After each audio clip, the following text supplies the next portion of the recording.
I'm Matt. I'm Shane. And if you like what you hear, make sure you hit that thumbs up button real hard, and make sure you subscribe to Comic Movie Marks. And also click that little bell for all of the notifications. Whee! Always remember, if Trailer Trash can do it, anyone can do it.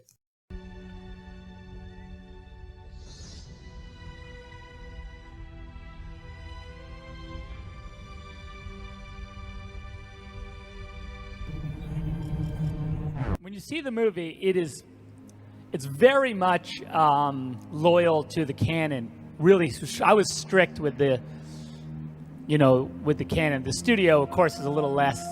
They were a little less like, why? Why does it have to be Kansas? Why can't it be Chicago? Whatever, on and on. Every keystone was put into some question.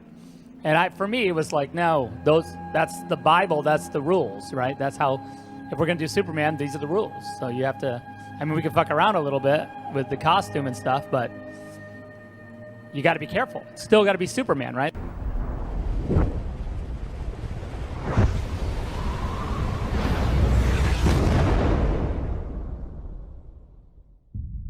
Hello and welcome everyone to another Comic Movie Marks video. Yeah, this time we have a special episode for all of you fans. This is part 2, I guess, of the Snyder Myths. We're myth busting. Yes, myth busting. There we go. Yes, the last one that we did was on Style over substance. Good start. There we go. Yes, we are off to a great start. This one, though, I know what we are talking about is characters. And does Snyder not understand characters? Superhero characters, to be more specific. Yes. To go back to our last episode real quick, I want to thank everybody that left very super positive comments in the comment section on that video. I was actually very surprised on how many thumbs ups and like really good, very nice comments we got. I was waiting for some trolls and we never got trolls. I was very surprised. So we had a lot of comments about great video and people couldn't wait for part 2. So that actually really motivated us to make sure we got this episode right, and hopefully we do this justice. Pun intended. Yes, I was just about to say. Yeah, absolutely. And please, keep sharing the videos. That really helps us. And as Matt said, we appreciate the support. We're just overwhelmed and overjoyed, and we really wanted to take our time with this one and do the right amount of research. And there's a lot of stuff. We probably could just shoot from the hip and just get into like our angry, like defending Snyder mode. But we're like, you know what? Let's bring up the arguments first, and then we'll kind of go from there. And then we have our own references and everything from different comic books. So this one should be fun. And I promise the stumbling at the very beginning. Well, actually, if you listen to us, it's pretty usual. We say and and so all that stuff. But we'll try to clean it up a little bit. So we're going to kick this off, and we're going to start off from small to big, and we're going to end with the big 2 characters that everybody says Snyder has ruined. But first, we're going to start off with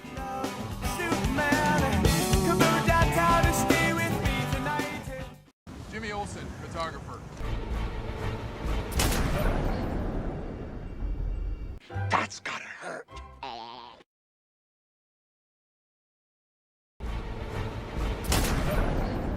What the fuck just happened?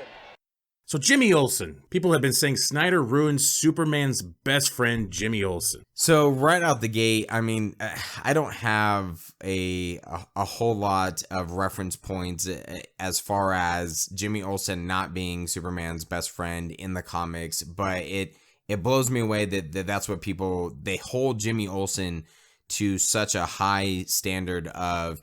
Jimmy Olsen is just as important as Lois Lane. Like I've seen that written a couple times, like through social media and things like that. It blows me away. Like does he have a part? Sure. He has been in the comics, he's been in the TV shows, but to say that he's his best friend, that is crazy to me. From my perspective, what I think that Snyder had to do was modernize Jimmy Olsen and say, okay, well, we can't have this photographer who runs around and miraculously makes it to every spot that Superman's at and kind of helps him along the way. And so what can I do to make him important? And he fucking makes him a secret agent, man. Yeah, in the end of the day, this universe is based in a realistic universe, and you're not going to have some kid that's a sidekick to Superman that has a watch on and can summon Superman at any moment with his stupid little hypersonic watch that could be heard in space and all that other shit. The character just doesn't fit in this universe, just like how Snyder talked about the underwear on the outside of the Superman costume doesn't work in the realistic universe, where the costume came from a family lineage. Like, it's the fashion of Krypton. It doesn't fit. Even if you like it, it doesn't make sense for them to do that. It's not a fashion choice. Again, this type of character just doesn't work in this universe. If you really care about Jimmy Olsen that much, go watch the Reeves version. Go watch the Brandon Routh version. They do a great Jimmy Olsen there. Yeah, but even then, he's just kind of like an additional person, especially in the Reeves version. He just is someone who has to be saved, who's just kind of there. It's not like he plays this huge part. I guarantee that if Donner or whoever did 3 and 4 would have subtracted Jimmy Olsen out, people probably wouldn't have even noticed, to be honest. And then you look at all the other iterations of him. He was in Smallville a little bit. He dated Chloe Sullivan. And then if you look at Lois and Clark, I don't even know if he was in that show. I don't recall. Maybe just briefly. Oh, he was in the show. He was recast a couple different times. He doesn't play this huge part of like really propelling the character and being an important influence on Superman. Because nowadays, I mean, yeah, there are photographers for sure, but everyone has a fucking cell phone. So the importance of getting like super specific pictures and things like that, it's going to be intriguing to see what Marvel decides to do with Spider-Man, because that doesn't necessarily exist in my opinion anymore. Papers. Funny. Antiquated.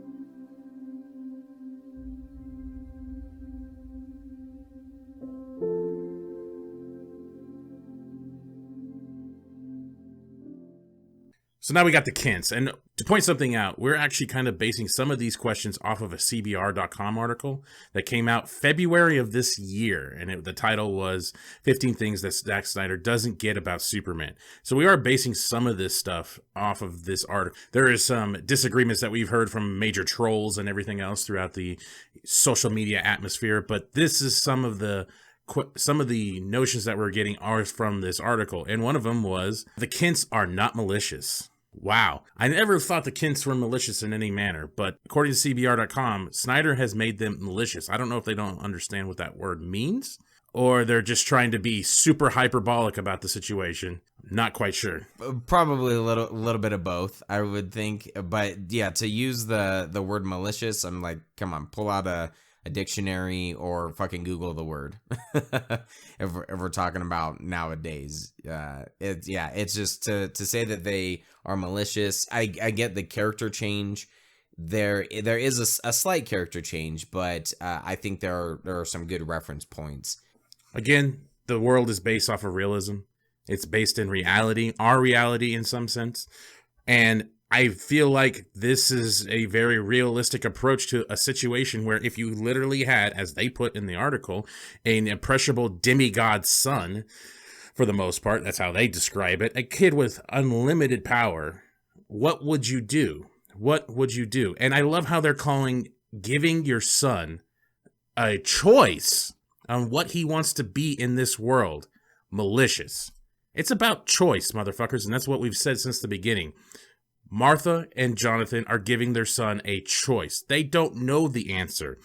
It's up to him as a grown man, or soon-to-be grown man, and a powerful man at that, to make his own choices. And that's what Martha and Jonathan are preaching. Be a huge burden for anyone to bear, but you're not just anyone, Clark, and I have to believe that you were sent here for a reason. All these changes that you're going through, one day you're going to think of them as a blessing, and when that day comes, you're going to have to make a choice. A choice of whether to stand proud in front of the human race or not. Be their hero, Clark. Be their monument, be their angel. Be anything they need you to be. Or be none of it. You don't owe this world a thing. You never did. If you go back to our Man of Steel review that we brought Nick on for, it's a very, very long, detailed review. We literally break down every scene. Nick is he's on the other side of the fence, so to speak, with he feels that there should have been a line drawn, that no, there should be a sense of morality, and that the Kents are supposed to give that to Clark and guide him on the path, and no, there's no way he should have. Everyone was hung up on the word maybe that Jonathan Kent used. Clark saying, should I just have let the kids die on the bus? And everyone was hung up on that, including Nick. So I'm just going to reiterate some of the things that I said in that episode before I get into some of the comic book references. To me, this scene is so much more powerful, and the Kents in the Snyder universe are so much more powerful because they are so realistic, in my opinion, what I would be faced with as a parent. When you look at, and it could be anything, we all have a little bit of selfishness in us, regardless, and it doesn't mean that we're malicious or inhumane. But if there's a ton of people that are in a tragedy, who are you mostly concerned about? You're concerned about your family, your kids, your friends. I think in this case, that is what Jonathan Kent is torn with. He is, as Matt said, he's trying to give his son the choice of what to be, but at the same time, he knows that if he goes out there and is this superhero essentially, that there's some repercussions to that. That now he's in the limelight. People know that he has these powers. What does that mean? People are going to start questioning things. Are they going to treat you as a god? Are they going to treat you as something else? Are they going to try to kill you? So selfishly, he's like, no, you need to rein that in right now. Especially, you're too young to be making these decisions. Let's grow and you can figure it out. And the word maybe, it blows me away that people are so hung up on that, because it's not. I don't think he's suggesting, yeah, you should have let them die. What he is saying is, I don't know. Could Snyder have changed the dialogue, or in this case, Goyer probably have changed the dialogue to be, I don't know. Maybe. But to me, I would have understood it exactly the same, that Jonathan Kent he doesn't know the answer. Well, maybe is really an answer of yes and no. I don't know. It means just I don't know. Maybe is yes and no. It's a very conflicting response, because he knows what the right thing is. He knows what he wants for his family and his son. So exactly. It's like you said, it's a conflicting answer, and it could mean yes or no. It's both, really. I don't know means just I don't know. Yeah. That's just like throwing your hands up and giving up. That's the difference. Yeah, no, that's a good point. And you can see the conflict in Jonathan Kent as he's gripping onto the back of the truck. He's just frustrated because he wants his son to be the savior, but at the same time he's like conflicted and unsure, especially at that age. He's just a teenage kid or preteen, right around that age, and he shouldn't be making those decisions. He shouldn't have to be put into that spot. So I think it brings it to much more real world. It's not black and white. It's not, no, you should have saved them. Who cares about the repercussions? We'll deal with that later. No, like, this is something that a parent would be conflicted about. To kind of get into some of the references, there was a comic book series, and I've heard of it. I've only read a little bit. I actually want to delve into it a little bit more, but it's Man of Steel comic series, and was written in 1986 by John Byrne. So this was right around the time prior to Superman 4 even coming out. So we still, yeah. So we still had the Christopher Reeves version of Superman on the big screen. Or Superman 4, it does exist, so you could check that out. A lot of people don't know that it exists, but we still have that. This is before the animated series, obviously before the 90s of Lois and Clark, all of that. And John Byrne makes a lot more of, he tries to bring the Man of Steel to a real world aspect, and you can see in David Goyer's script, Zack Snyder's Man of Steel, there's a lot of things that are taken from this, including the Kents. The way that Jonathan Kent tells Clark where he's from, it's almost pulled straight from this. He has the ship in like the bottom of the barn, basically tells him everything where he's from, and that he's not really sure that he might have another dad out there. Don't we all? Yeah, haven't we all had that story before? So another comic series that came out in 2009 was actually written by Jeff Johns. It's called Superman Secret Origin, and this has a lot of things that are very similar to Man of Steel and BVS. And we'll get into some more references in a little bit. But there's a specific part where Clark doesn't want to be different. He doesn't want to be anyone else. And Jonathan Kent has to calm him down a little bit. And it's very similar to Man of Steel. I'll give some of the dialogue. It occurs in issue 1 of Superman Secret Origin. And actually, my reference point even says page 24 if you want to go look for it. So Jonathan Kent says, "I know this is scary." And Clark says, "Why did you have to show me that?" Jonathan, "I didn't expect that. I only wanted to show you this chip. I thought you deserved to know. I thought it might help you understand." Then Clark says, "I don't want to be someone else. I don't want to be different. I want to be your son." Then Jonathan says, "Clark, you are my son." Fucking boom, right there. But they're not comic accurate, according to everybody. Exactly. And neither are the Kents are comic accurate. There's almost like word for word dialogue there that is from the Man of Steel movie. To say that he doesn't understand, different characters, and in this case the Kents, is crazy.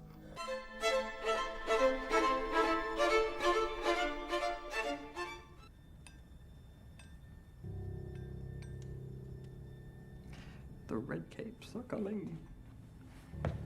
The red capes are coming. Galloping through the streets to warn us. 1 if by land, 2 if by air. People say he isn't insane, he's just evil. Well, what version are you talking about? Are you talking about Hackman's version? Gene Hackman? Are you talking about his version where he was a real estate mogul all the time, wearing a wig and shit? Is that the version you're talking about where everything always relied on fucking real estate? Even when Zod comes, he's just talking about taking over Australia. He just wants Australia. And, even when he's going to blow up the coastline of California, he's just looking at beachfront property. And there's even Otisburg, according to, because his little sidekick puts in a little island for himself there. Is that the version you're talking about? Are you talking about other versions that we've seen in the comics? Are we talking about the TV show, Smallville? Are we talking about that one? Are we talking about the cartoon? Which version are we talking about?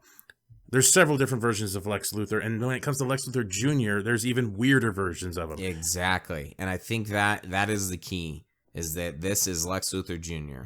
I have one comic book example of the one that's in there, The Death of Superman. He's red-haired with a mullet, and he's dating a clone of Supergirl.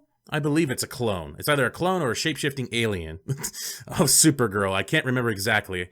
But while Superman is fighting Doomsday, I know that version of Supergirl does go out and help and then gets killed and turns into like a white blob. So I can't remember if it's a clone or a shape-shifting alien. Yeah, that version's pretty fucking weird. You think sticking a Jolly Rancher in a guy's mouth is weird? Have the guy that's fucking a clone or shape-shifting alien version of Supergirl. And he has a red-haired mullet. That's weird. Yeah, that sounds awfully familiar. Red hair mullet. A version of Lex Luthor Jr. that we see in the comics is also from Secret Origins as well. Superman Secret Origins. Lex's dad in that is a drunk and beats him. And this version of Lex Luthor Jr. actually gets mad at Superman because Superman saves his dad from a car crash because the dad was drunk and was about to crash his car, and Superman actually saves him.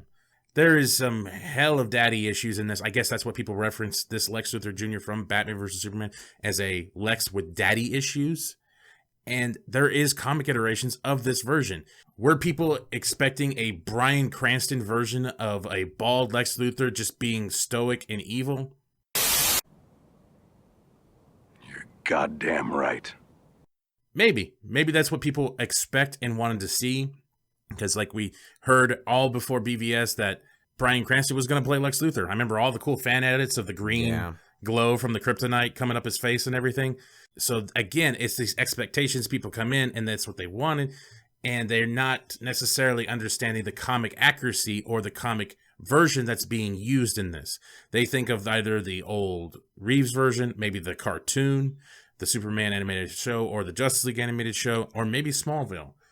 They're always trying to picture a bald version, even though the Christopher Reeves one wasn't. Yeah, so it's important to remember that there are several different versions of these characters, for one. For two, this is based on Lex Luthor Jr., which I think utilizing the Superman Secret Origin would be as close as you can get, and also a very real world perspective, you know. And one of my favorite clips or quotes, there's 1,000 of them in BVS, but when he talks about "No one saved me from Daddy's fist of abomination."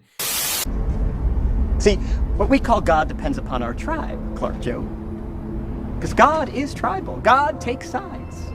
No man in the sky intervened when I was a boy to deliver me from Daddy's fist and abominations. I figured out way back. If God is all-powerful, he cannot be all good. And if he is all good, then he cannot be all-powerful. It's important to know that this is a different version, and in my opinion, it's a much more interesting version. If you look at Kevin Spacey's Lex Luthor from Superman Returns, fantastic job, but it's back to the same old shit of, I just want land. And I can't have it, so guess what? I'm going to create my own land, and I don't care if it drowns everyone and, you know, on the eastern side of the United States. It's constantly like he's just this business guy instead of actually having like relatable motives in a way of like, no, you're not a god, and I'm going to show why you're not a god, and so much more intriguing things. And if you look at the BVS reference page on Vero, there's much more detailed things of why there's in-depth psychology to this character, to this version of Lex Luthor, and this version of Lex Luthor Jr.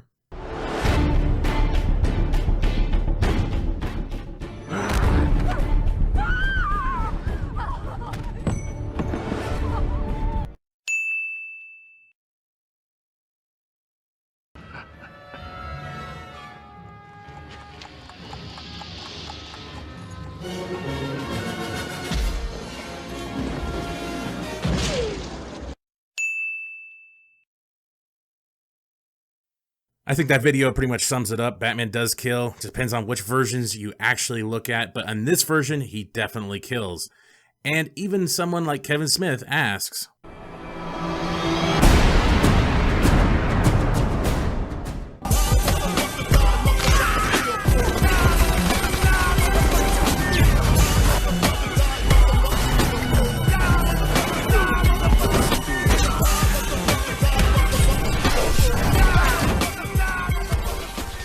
so this version of Batman is ruthless. He's old, and he's gone through a lot of shit. And I think what people don't understand about this Batman is that this is a Batman that is broken down and already at the end of his road. There is a psychological aspect to this that you need to understand. What Snyder did is he took the character beyond what we've ever seen before. Like, you've seen The Dark Knight Returns, or you've read The Dark Knight Returns. Either way, you've seen the animated movie or read the comic. That is a Batman that's beyond. There is some things that he does, and even Snyder uses these references in the movie. You played right into their hands last time. When the parents' groups and the subcommittees came after us, you're the one they pointed to. You act like a criminal. We are criminals, Clark. We always have been. You're still one, too. Only difference is you have a boss. New rules. We're criminals, Alfred. We've always been criminals. Nothing's changed. Oh, yes it has, sir. I feel what Snyder did is took this character above and beyond what we could expect. By having Batman kill and by having Batman using guns, you're going against some of the major rules that have been set in the Batman universe. Is there comics where Batman uses guns? Yes. Is there comics where Batman kills? Yes. But from what we understand, the Batman doesn't use guns or kill. And this is the point. This Batman does kill and does use guns. So this shows you how completely off the rails this one has gone. what the shit that he has gone through to get to that point. We have some tweets here brought up by our favorite storyboard artist, Jay Oliva. I cannot pronounce his last name right. He is our favorite storyboard artist. Let's just put that out there. Yeah. I don't know very many storyboard artists, but he is our favorite. Exactly. And we don't know how to pronounce his last name, but again, he is our favorite. So there was a feed on Jay's Twitter that was going back and forth talking about characters, and a gentleman by the name of Roger Allen, I shouldn't even call him a gentleman, but he says, he tweets at Jay and says, "No offense, Jay, but maybe the live action DC film universe could have gone somewhere if someone other than Zack Snyder would have been in charge. I like Zack, but he just doesn't get Batman or Superman as characters. Made them both cold killers, and now it'll be too hard going back." Which is so perfect for this episode. Jay replies, "Hi, Roger. Oh, I don't know. I think he got Batman just right. Oh, I've got a little video for you too." And he posts the trailer to The Dark Knight Returns Part 1. And then the Roger Allen guy responds with, "Jay, everyone knows Dark Knight Returns, but he never kills in that story." Wrong!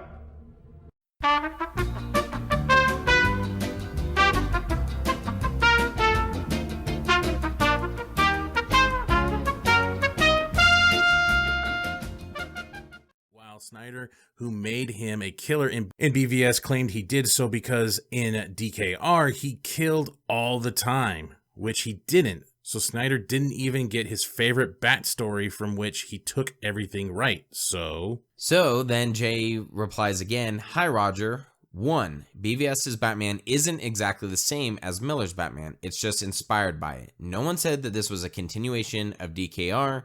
It's like an Elseworlds version where some events are mirrored, kind of like Marvel's films compared to their comic book counterpart. 2. Zack got Batman wrong? How so? Compared to which version? Just like Superman, there have been countless versions of the iconic character in both comics, animation, and film. These characters are iconic because of the fact that they can be interpreted in so many ways. 3. In this DCEU, we start with a damaged Batman, one who is still recovering from the death of Robin and has resorted to extreme ways to deal with criminals. As a result, from Superman's death, he changes and sees the error of his ways and strives to be a better hero. 4. The growth in the character is called story arc, unlike other superhero films where the character arcs start positive and then go negative. In parentheses, like Civil War, we have the opposite. The characters here are flawed, but from Superman's influence, they strive for better. I think that's one of the most important tweets. Then he throws in a little extra mic drop. He says, "Let me leave this here with you. Give it a read. By the way, you're forgetting my original point. This is a different Batman. Did you watch Nolan's Batman and ask why he's not the same as 66 Batman?" And the article that he references is Who Has Batman Killed? It's from Quora.com.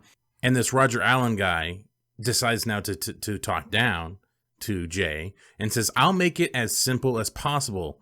Taking Batman's rule away is like taking away the fact the Punisher has no rules.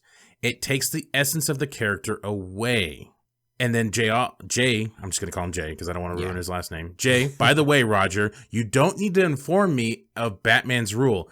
I am well aware of it because I kind of did 20 films and TV series with him in it. Guess what? They were all different versions of Batman. Hope this helps you understand why your statement about Zack's Batman is wrong."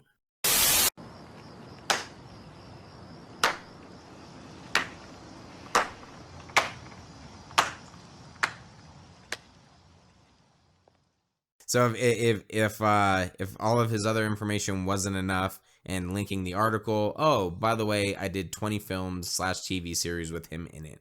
So I know that there are several different versions.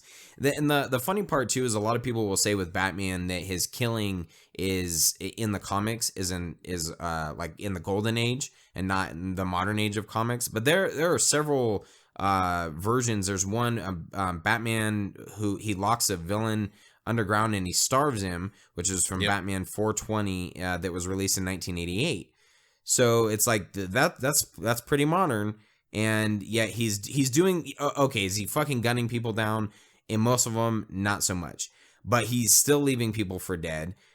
He leaves people to burn to death in All-Star Batman and Robin that was released in 2007. So there are references in comics of him killing people. As we showed, Matt created this video with Batman killing in live action, and no one bitches about it. But you actually give Batman a reason, because he's like, well, fuck it. Criminals are like weeds, Alfred. We should just cut them all down, to paraphrase. He's given him a reason. Like, he's at the end of his road. He's like, all this shit is happening. The way that I kind of look at it is very similar to Superman's Injustice, where Batman is allowing the Joker to go on living, and then the Joker is what is continuing to cause all this crap. So Superman, is like, fuck it, I'm just gonna kill him. I feel like Batman he's at that point where he feels he probably could have saved Robin had he just killed the Joker, had he just decided to kill these people who are causing harm to others, who are killing others. I feel like that's where he's at this point, and it isn't until everything with Superman that he realizes, like, no, I can be a better person. I failed him in life. I won't fail him in death.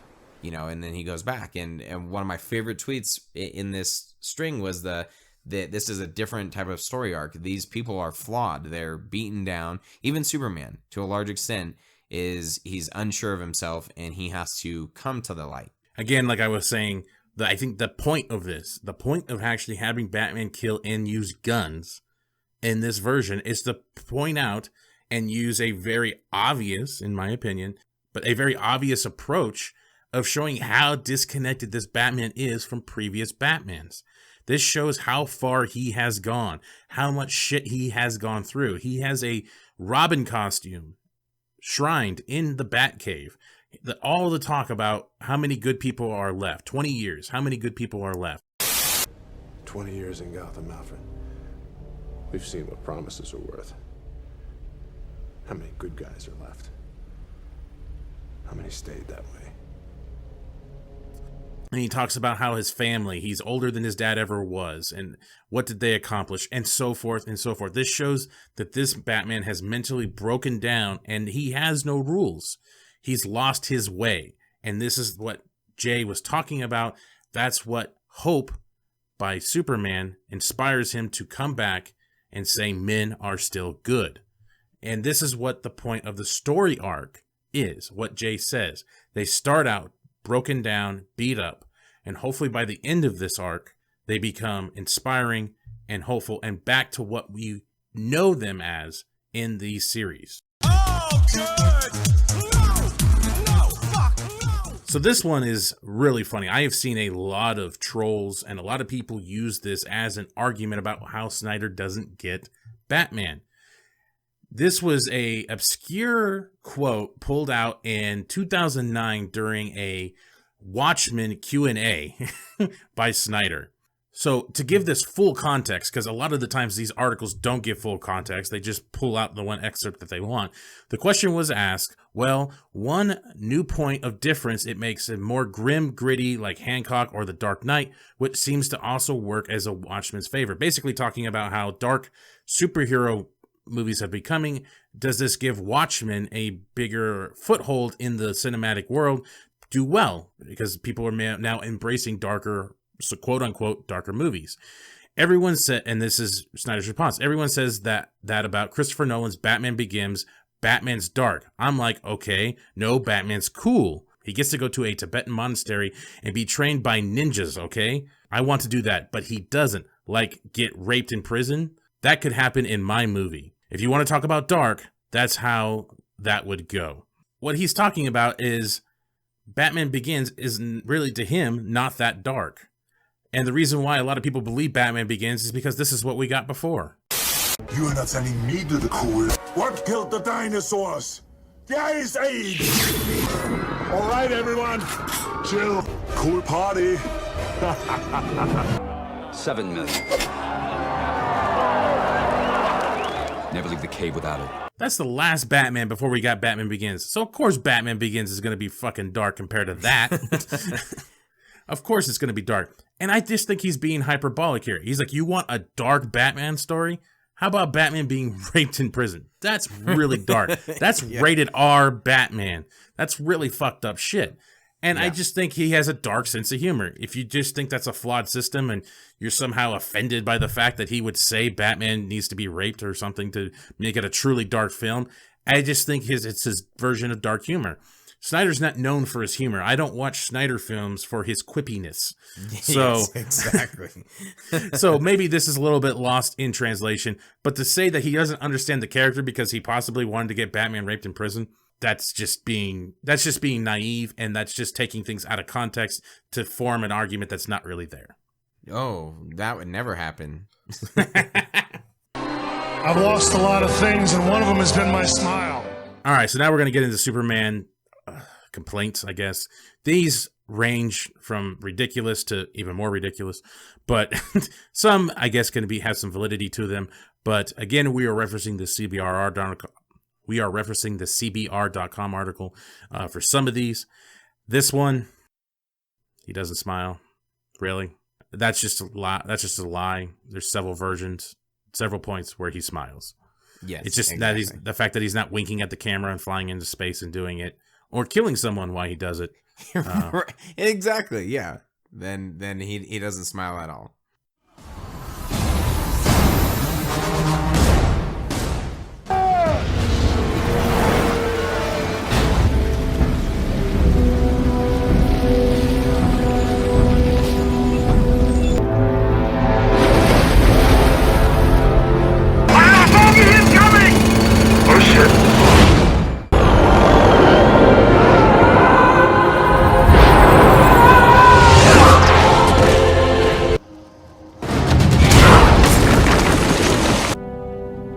This man is not our enemy. Thank you, Colonel. Again, I think that video pretty much sums it up. He saves people. I don't know what you're missing. Just because he doesn't, I don't know. Well, he doesn't Justice League, carries a whole building of people. I mean, what do you want? Is that what you wanted? I don't know what your version of saving people is, but that's what they say. He doesn't save people.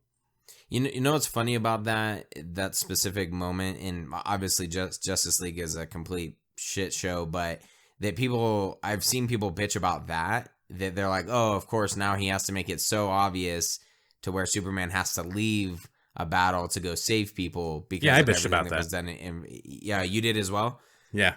Because I just thought it was pandering. I felt it was pandering. Oh, that's right. Yeah. Well, I've actually seen people on social media and stuff talk about that. That like that's not exactly what we were talking about. And I will say, what the fuck are you talking about? I think what you and I over the course of reviewing all the MCU movies, we have identified what people were looking for. Where Cap, in every aspect that he makes it a point, every scene that it goes back to, it's him directing traffic and making sure that no, we're going to save everyone. And Avengers Days of Ultron, he's always making sure that they're trying to save as much people as possible. Obviously, he didn't save enough because we had Civil War, but you know, yeah, they saved a lot, and it still wasn't enough. Cap still wasn't enough. If you're going to justify Civil War's dumbass plot reason, then apparently he didn't do a good enough job saving people. Yeah, exactly. So but I think that's what people were looking for, which to me, I mean, I don't know. I can kind of understand we'll get into some collateral damage a little bit. I can kind of understand that gripe, but come on, he's shown like telling people run away. I have to protect or I have to fight these people. Get the hell out of here. And in the midst of it, he's still saving people, as we showed in the video.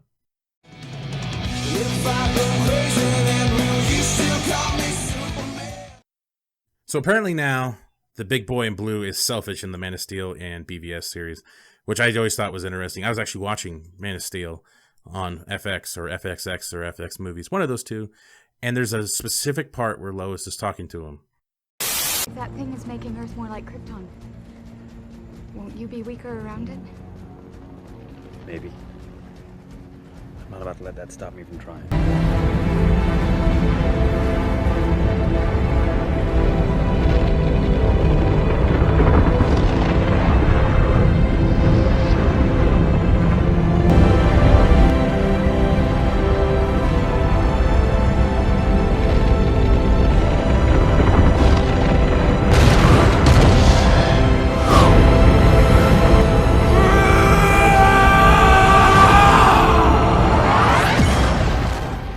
that seems like a pretty selfless person to me. I don't really understand what people are talking about when they say selfish. Just because he crashed a drone, that's what CBR uses as a reference. Because he crashed a military drone, he's kind of a dick. I guess that's what they're saying. I don't know. Because he wrecked a guy's truck because he was throwing beer on him and shit. Right. Go back to Reeves' version where he goes back to a bar to beat up a guy because he lost his powers before and the guy beat him up. Right, exactly. And he does it all funny, so it's okay. Like he can put him on his pie or whatever, slide him across the bar after Order he up his hand, and slide him down. But it's okay. That's fine that he does all that. Where in this version, Henry Cavill's version, he just destroys a truck. So now the fucker's stranded. And the other one is actually bullying him. Right, yeah, exactly. That's when the little Geico lizard comes in. Fixes everything. Or Affleck or something. I don't know. Yes, whatever. Exactly. Allstate, are you in good hands? But clearly not, because your shit just got wrecked. And you're an asshole. But yeah, in the Reeves version, he's actually like bullying people. He comes back like, "Oh, I'm gonna show you, you little fuck." He even talks shit about the diner too, because he says, "I didn't know trash ate trash." Because he was fucking, or it's garbage eats garbage, or something to that effect. Yeah, even says that, and then he throws him, breaks the pinball machine, but then he hands him a wad full of hundreds, which, on a fucking reporter's salary, he's just handing out dough. He probably stole. Wait, Shane, you were just making some mean observations. He pickpocketed the guy before he fucking. Here, it's on him.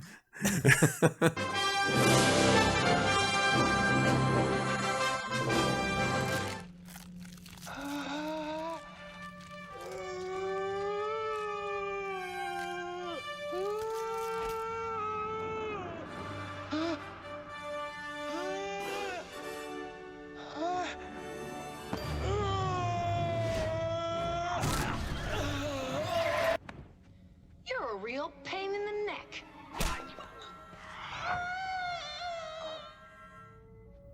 Again, I think that video sums this up very much. Superman doesn't kill.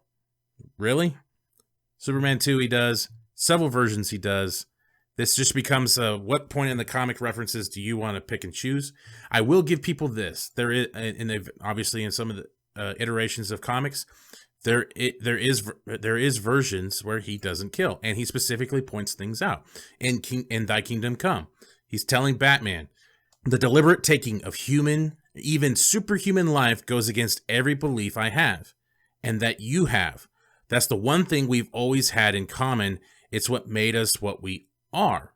But then you look at that word, and I don't want to play semantics necessarily, but if you look at the word deliberately taking life, other than Zod, what person did Henry Cavill's version of Superman deliberately kill? Oh, and I guess Doomsday.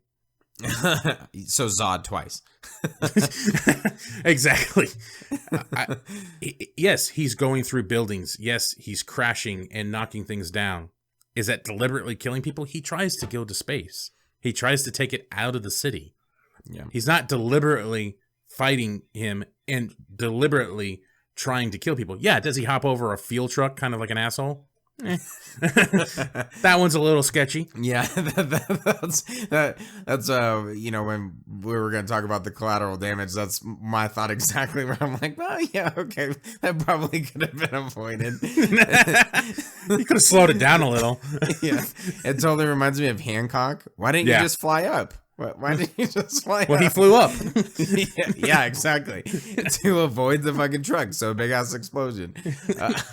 My point has always been, even in your reference, the Kingdom Come Superman is an older Superman. He's established. He's been around. He's seen some shit.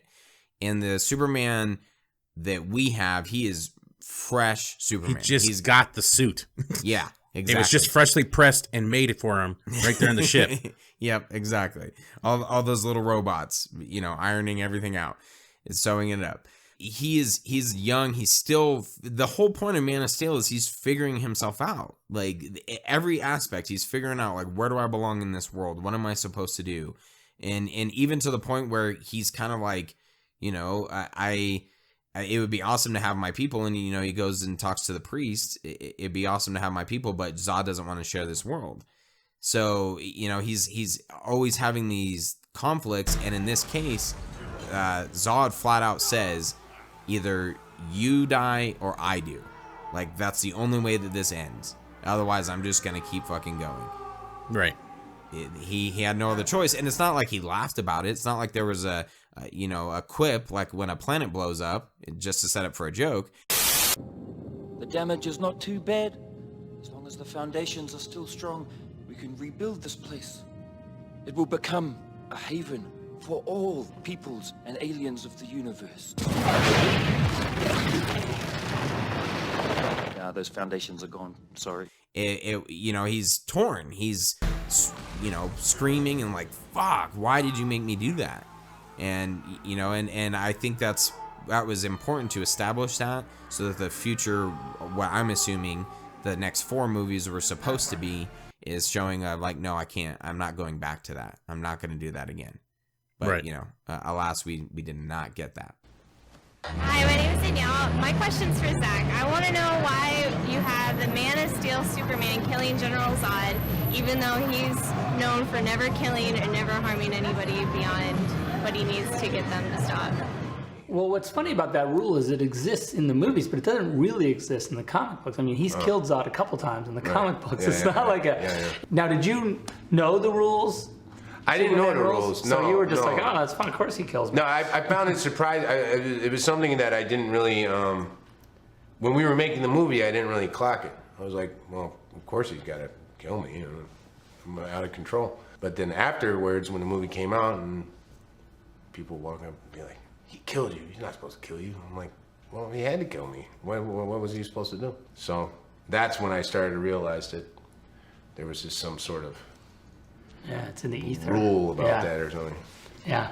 I think that it's a notion that has grown out of the way he's been popularized on TV and in the movies more than the sort of comic book mythology of Superman, which is he's a much more practical hero. Killing General Zod is a practical solution to the problem. He wouldn't let his personal sort of aversion to killing cost him the lives of an entire planet. Or even that little kid that... Or those little kids, that little family. Yeah. So like if he had said like, well, I'm morally opposed to killing, so I guess I have to let him kill those people.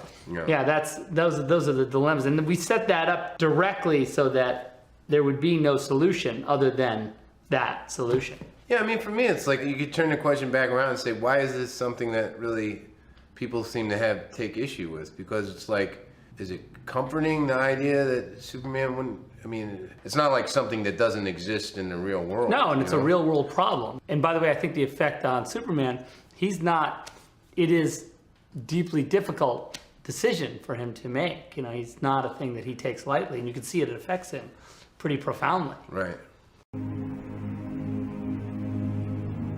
So this is the big one. This is the one that everybody says about Man of Steel and BVS. This isn't my Superman. Well, what is your Superman? Is it Christopher Reeves? Is it Dean Cain? Is it George Reeves? Which one could it be? Is it the one from the animated series? There's a lot of versions. There's a lot of film versions anyway. There's a lot of comic versions. I believe, I think we just celebrated 80 years of Superman. So I would love to know what your Superman is after 80 years of Superman. Because I guarantee he hasn't been that version that whole time. Exactly. And to answer your question, my version is Dean Cain. I just wanted to throw that out there. He did have the coolest stuff, man. He had the cooler suit, and he had the black suit too before anybody. Exactly. And his S, when it was freaking gigantic, I'm like, yes, that's what I want in my Superman, not this dinky ass thing. Yeah, so as Matt said, there are several different iterations of Superman, and obviously what David Goyer, what Zack Snyder, what they were going for was a more real-world, conflicted Superman. There are several different iterations. There are comic books that I'll throw out there. Superman Earth 1 is one of my favorites, where he's conflicted and not knowing what he's going to do. he goes to Metropolis and he's doing all these different jobs, and he's a football player, and he's like, nah, that's too easy. And then he goes and he does something important with the scientists. I think in previous episodes I said it was him curing cancer, but that's not it. I know it's something else. Like he does something very important with scientists. There's a lot of different. So anyways, he bounces from job to job trying to figure out where he belongs, and it's one of my favorites. It's a series. And then I want to give a quote from actually from Goyer himself. So this was in a Reddit AMA, and Goyer was asked if John Byrne's Krypton had any influence on the approach to the Krypton portrayed in Man of Steel. And Byrne said Krypton was definitely influenced, but not the only influence. It was also influenced by Alan Moore's All-Star Superman, a bunch of Jeff Johns stuff, and he kind of goes. So in this specific thing, he's talking about Krypton, but there are other parts where he's talks about Jor-El. He talks about different references that he had within All-Star Superman. They do reference Superman's Secret Origin. So in a foreword that was written by Man of Steel, David Goyer talks about the collection that he had for Superman's Secret Origin, and he said there's a heartbreaking moment halfway through the first chapter, spoilers, in which young Clark is told the truth about his heritage. He races out into night sobbing, eventually telling Jonathan, and I read the quote earlier, I don't want to be someone else. I don't want to be different. Obviously, pluck that right out of there. Superman Volume 1, there was reference to Superman Birthright that came out in 2003. So several different things that they very selectively picked out. Like here are quotes from it. Here is the Superman that we're trying to tell, and these are all different stories that are a more grounded Superman who's very conflicted. And one of my favorite things that is clear as day that they took aspects of these comics for Man of Steel is a quote from All-Star Superman, and it's coming from Jor-El. And the quote is, "You have given them an ideal to aspire to, embodied their highest aspirations. They will race and stumble and fall and crawl and curse, and finally they will join you in the sun, Kal." Fucking boom. Like, so he summarized that, Goyer did, and put it in the Man of Steel film. So you can tell that these are reference points from different comics, from different fucking comics. So to say this isn't my Superman, oh, that's not the Superman from the comics. Well, fucking David Goyer pulled all of these reference points out and said, okay, let's kind of mesh these together. You know, whether it's Man of Steel comic book series, whether it's All-Star Superman, I don't think they referenced anything from Superman Earth 1, but that's just more of a grounded Superman. So they took all of these and said, all right, let's make our version of Superman. And a quote that Zack Snyder had said previously is, we want to ignore anything that happened, and it's as if we found comic books under our bed and we said, let's make this into a movie. And that's exactly what they did. So Henry Cavill even talks about how Earth 1 was a reference for him for the character itself. It doesn't necessarily have to have pull quotes or anything like that or exact moments from that. But he even talks about how his character was based off of the Earth 1 representation of Superman. That's a big deal. You know, people say this isn't my Superman because Superman doesn't work in this realistic world. This is where Superman doesn't work because it's real. I don't know why it doesn't. I think it works very well. It brings us into this emotional aspect that we can relate to easier. He's not just the big blue Boy Scout. He's actually one of us with powers. And I think that's what makes it so interesting. And also to see the reaction of what people would have if we were in this world with a Superman. Another one is Superman avoids collateral damage. That this isn't my Superman because Superman wouldn't destroy buildings. Nick even referenced this on our Man of Steel episode where he said in the Justice League Ultimate cartoon where Superman says this. I feel like I live in a world made of cardboard, always taking constant care not to break something, to break someone. Never allowing myself to lose control, even for a moment, or someone could die. And then immediately after he says that, he starts knocking Darkseid through buildings like crazy. Just like Zod. Just like how Zod's going through buildings, and Superman wrecks Darkseid right then and there. That version of Superman did collateral damage, but he wasn't deliberately trying to kill people. That's the difference. That's the thing. There is so many versions, and yes, they add a little action to the whole thing. They tried to amp it up a little bit to make you feel the stakes of what's actually going on. That's the point. That's the point of this Superman. I don't know what else you want to say. And like Shane said, the semi-truck thing, you know, he jumps over it. Yeah, it blows up. It's a little bit of a boom. It's a little flair for the movie.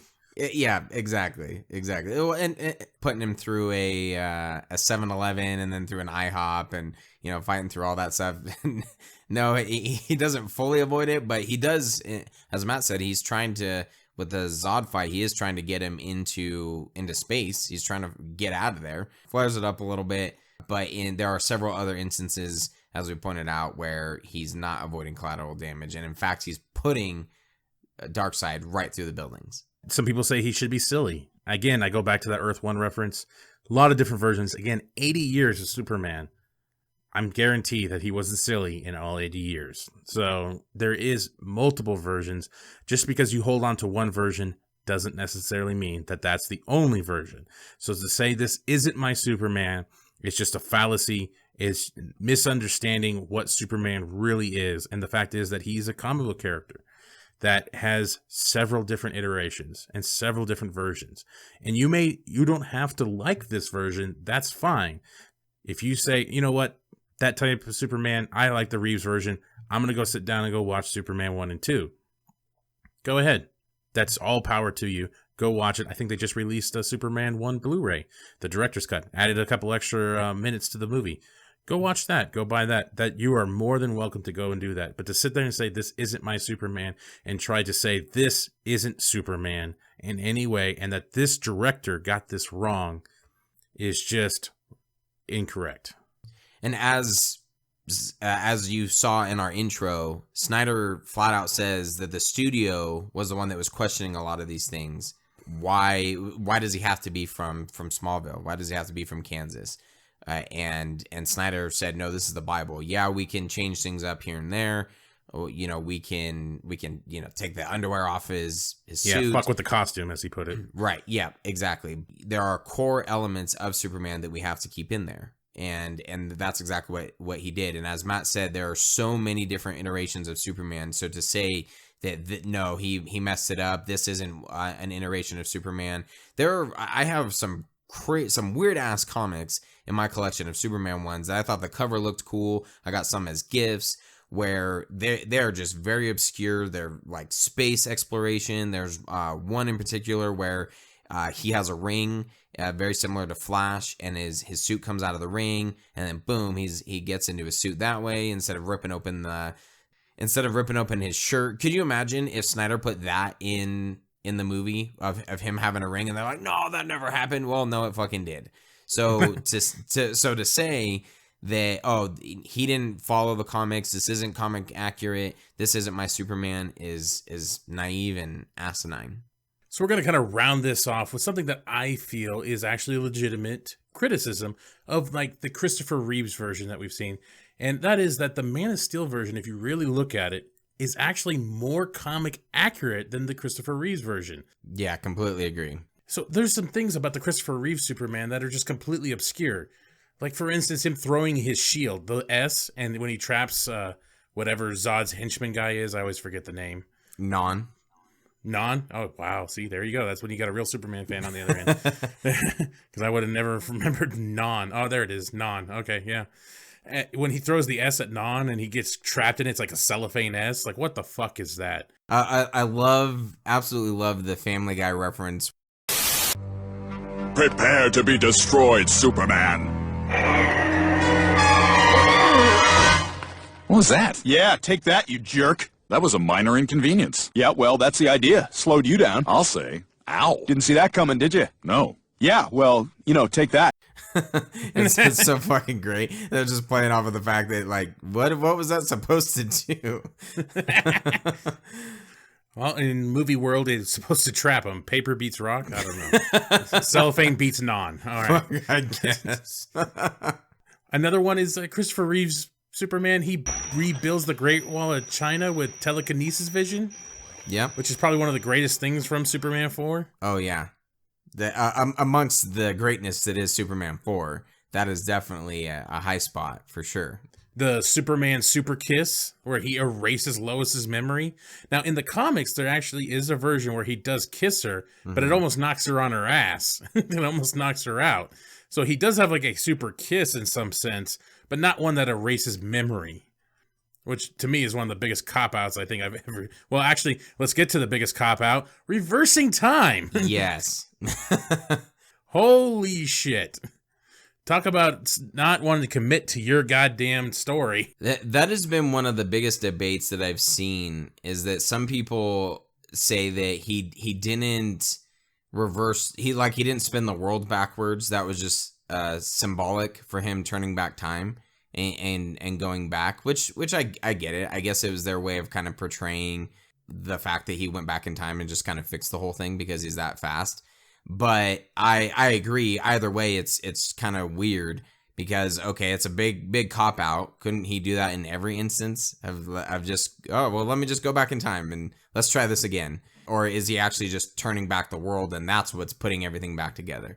And so it's just a weird scene. And in a movie that gets so highly praised, movies, the kisses in the second one, those are some weird moments that people just completely skip over. And it's just this weird thing that they have. Like, even the CBR.com article that we previously stated before, it's one of their gripes about the Snyder version of Superman is Superman has more than 4 powers. Well, fucking A. How many do you want him to have? Like, at least in Snyder's versions, unlike in the Justice League ultimately, he's earned all of his, or he's had to adjust to each of his powers as he's gone through. Flying, heat vision, X-ray, all of his super strength, everything else. He's had to adapt to him, unlike in Justice League where out of fucking nowhere he just has freeze breath. Yeah, like, oh, cool. That's awesome. I guess CBR probably really loved that part. Yeah, because look, he's got more powers now. So I think the best way to wrap this all up is a quote from the man himself. All right, so this is from an interview where Zack Snyder told Forbes the real world that we live in, that fans are clinging to a more squeaky clean Superman.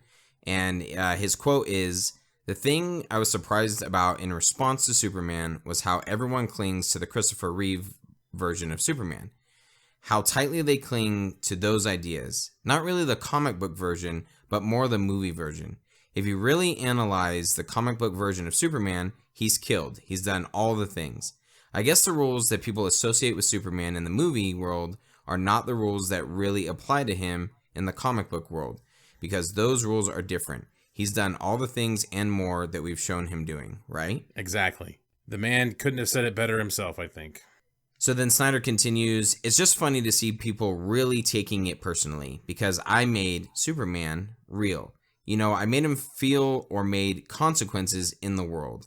I felt like it was the same thing in Watchmen. We really wanted to show it wasn't just like they thought, like the PG-13 version where everyone just gets up and they're fine. I really wanted to show the violence is real, people get killed or hurt, and it's not fun or funny." Exactly. It's not funny, Marvel. Marvel. I seriously feel like that should have been added on the end there. Yeah, no shit. Again, it just wraps it up in a nice tight bow. And there's nothing more to say. Is this our Superman or not? Well, like you said, the man himself puts it perfectly. Nothing more we can really add to it. There's a difference between dressing up like Superman and being Superman. And that was the difference with Henry when he was in the costume. It's a magical thing. It's like a glass slipper. Henry put the costume on and he wasn't. One of my first days on set, I was talking with Amy, and right then I look over and there's Henry walking towards me. I was like, holy. She's like, right? Superman.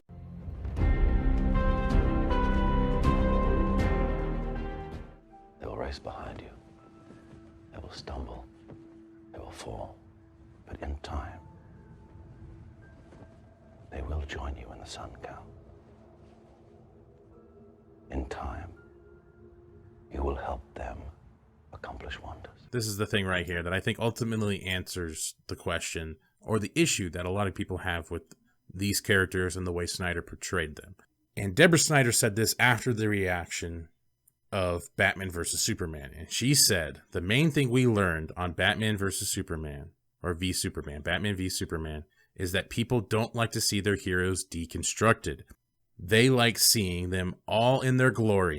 I think what's really great is where we're going is kind of what the audience is wanting.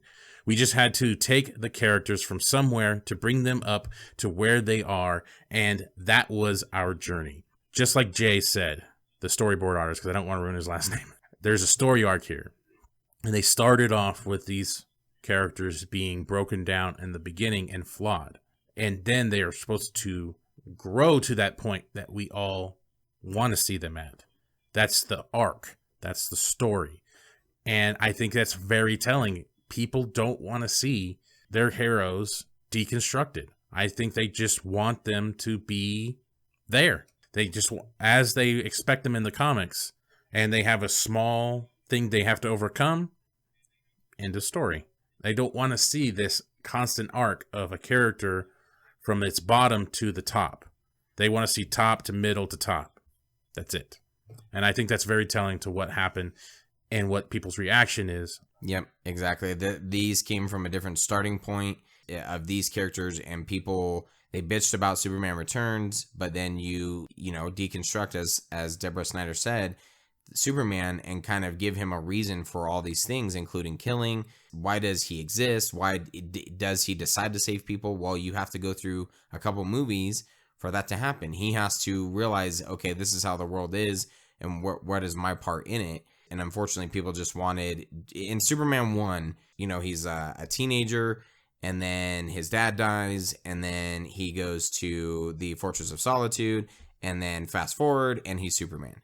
Like, they speed that up drastically. Well, in Snyder's version, he slowed it down a little bit, and he gave you a lot of backstory. And actually, he slowed it down more than just a little bit. He slowed it down a lot to kind of give, it's a two film growth of Superman of like, okay, what is my part? And now that I've identified my part, I'm still trying to figure out like all these different things. There's evil in this world, and what can I do to stop it? Yeah, this Superman wasn't told go out there, save people, and mom knit him a nice, pretty suit. This was deconstructed and put in a way. Both movies were put in a way where this character had to grow and had to make choices. Again, I come back to it. It's about choice. And it was up to him to come up with these choices and do what was right or wrong. That's what it came down to. And I guess people just push that away and don't like that. If that's your issue with it, then that's your issue. And you're more than glad to have that opinion. And that's fine.